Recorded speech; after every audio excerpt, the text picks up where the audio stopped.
नमस्कार दोस्तों, इस वीडियो में हम लोग देखेंगे तुगलक वंश। तुगलक वंश 1320 से 1440 ईस्वी तक का था। इस वंश के संस्थापक गयासुद्दीन तुगलक था। इन्होंने सबसे पहले भारत पर नहर बनाने का प्रारंभ किया, यानी कि सबसे पहले नहर बनाने का प्रथा जो शुरू किया था, किसने किया था? गयासुद्दीन तुगलक। ये बहुत ही पढ़े लिखे और अच्छे राजा थे। कहा था इस वंश के अंतिम तुर्क वंश था। इस वंश के अंतिम तुर्क वंश था। कहा था इस वंश दिल्ली का सल्तनत पर सबसे ज़्यादा दिनों तक शासन किया था। इस वंश दिल्ली पर सल्तनत पर सबसे ज़्यादा दिनों तक शासन किया था। कौन वंश?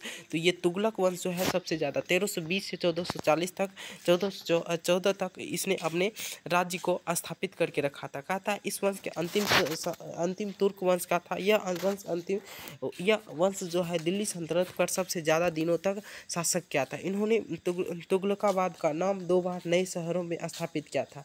इन्होंने डाक व्यवस्था का प्रचलन शुरू किया था। छत गिर जाने के कारण गयासुद्दीन तुगलक की मृत्यु हो गई थी। गयासुद्दीन तुगलक जो है दौलताबाद में दफनाया गया था। कहा था गयासुद्दीन तुगलक के संबंध में निजामुद्दीन औलिया कहता है बहुत ही खराब था। कहा था औलिया से बहुत ही खराब था। कहा था निजामुद्दीन औलिया ने दिल्ली अभी दूर है का नारा दिया था। निजामुद्दीन औलिया ने कहा था कि दिल्ली अभी दूर है, क्योंकि निजामुद्दीन औलिया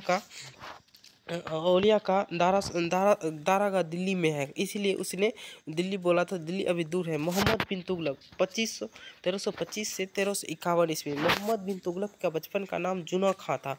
मोहम्मद बिन तुगलक का नाम एमबीबीटी का नाम क्या था? जुना खां था। आगे तक उन्होंने जो है इन्होंने उलूग खां की उपाधि धारण की थी। मोहम्मद बिन तुगलक ने क्या उपाधि की थी? उलूग खां की उपाधि धारण की थे। कहा था इन्होंने इस समय के मोरक्को की यात्रा इब्न बतूता मोरक्को की यात्रा से भारत पर आया था। 1333 ईस्वी में आया था। आगे देखते हैं इब्न बतूता को दिल्ली का काजी या नियुक्त किया गया था। दिल्ली का काजी नियुक्त किया गया था। 1342 ईस्वी में इब्न बतूता को चीन भेजा अपना राजदूत बनाकर। मोहम्मद बिन तुगलक ने भेजा था। कहा था दिल्ली सल्तनत का सबसे बड़ा पढ़ा लिखा शासक विद्वान मोहम्मद बिन तुगलक था। कहा था दिल्ली सल्तनत का सबसे बड़ा पढ़ा लिखा विद्वान मोहम्मद बिन तुगलक था। इन्होंने योग्यता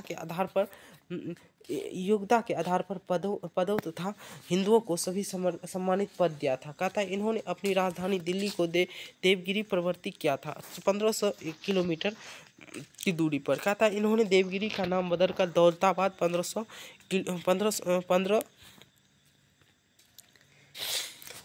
दौलताबाद रख दिया था 1500 किलोमीटर की दूरी पर। कहा था इसकी राजधानी परिवर्तन करने की योजना असफल रहा, क्योंकि अमीर एक को ही मोहम्मद बिन तुगलक ने लाया था। कहा था फसल चक्र की व्यवस्था को मोहम्मद बिन तुगलक ने किया था और सांकेतिक मुद्रा भी चलवाया था। इस समय चांदी की आयात में कमी आ गई थी, क्योंकि इसलिए कांसे की सांकेतिक मुद्रा चलाया गया था। आगे देखते हैं मुद्रा चलाने का प्रयास बिल्कुल असफल रहा और कहा था महंगाई असमान रहा। मोहम्मद बिन तुगलक धर्मनिरपेक्ष राज्य के स्थापित करना चाहता था। ये धार्मिक कट्टर उलमे प्रभाव को समाप्त कर दिया था। एमबीबीटी के समय मंगोल आक्रमण 1328 से 29 का नेतृत्व में अलाउद्दीन तर्माश्रीन ने किया था। कहा था एमबीबीटी सती प्रथा को समाप्त करने के लिए कोशिश की थी। एमबीबीटी ने सती प्रथा को समाप्त करने के लिए कोशिश की थी। इन्होंने दिल्ली से दौलताबाद 1500 किलोमीटर तक रोड बनवाया था। इन्होंने इसकी मृत्यु ठट्टा सिंध 20 मार्च 1351 को हुआ था। एमबीबीटी जहांपना नाम शहर बनाया था। एमबीबीटी ने जहांपना नामक शहर बनाया था। एमबीबीटी हिंदुओं का त्योहार होली में भाग लेते थे। कहा था इसे सांकेतिक मुद्रा के रूप में कांसे की मुद्रा प्रचलित किया था, जिसका अदाली था। कहा था यह चांदी के टाके की मृत्यु के दरबार भी थी। कहा था इन्होंने दिल्ली के सल्तनत के प्रचलित मुद्रे, कहा था चांदी टाका बनाया था, तांबे पीतल बनाया था। इन्होंने कहा था सुल्तान ने अपनी से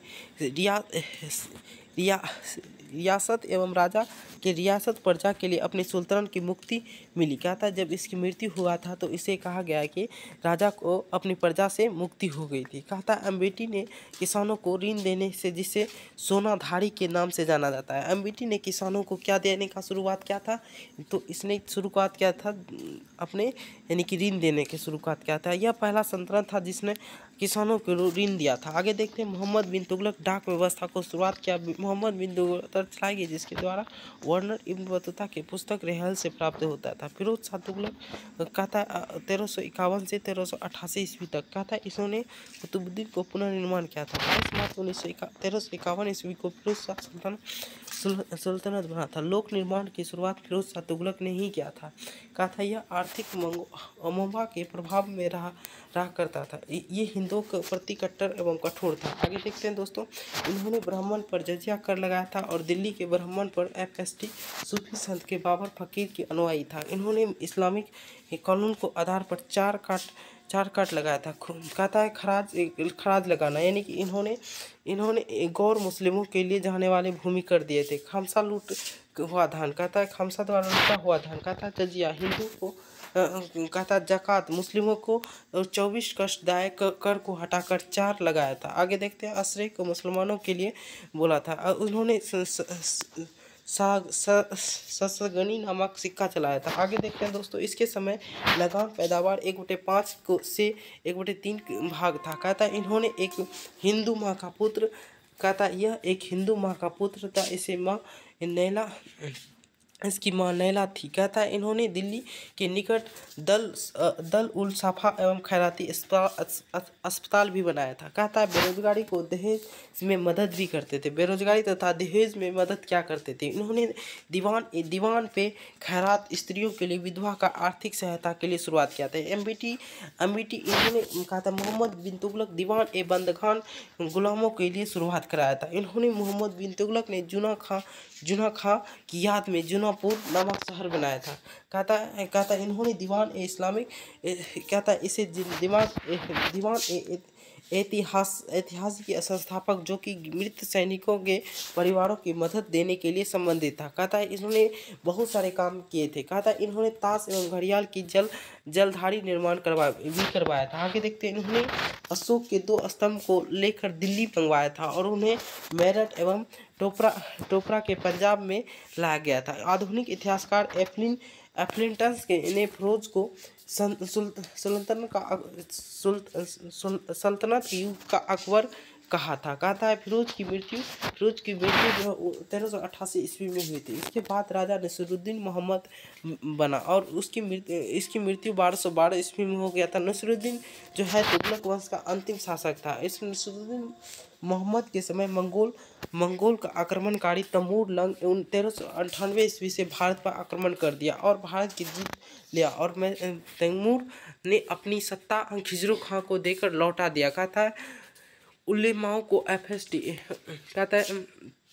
FST का आदर्श सल्तनत था। कहता है फिरोज शाह तुगलक, कहता है इसे सर्वाधिक दास प्रेमी सुल्तानत था। कहता है कैसा FST कैसा था फिरोज शाह तुगलक, ये कहता था दास प्रेमी सुल्तानत था। आगे देखते हैं दोस्तों, ये देखते हैं सैयद वंश। अब तक के मिलते हैं अगले वीडियो में।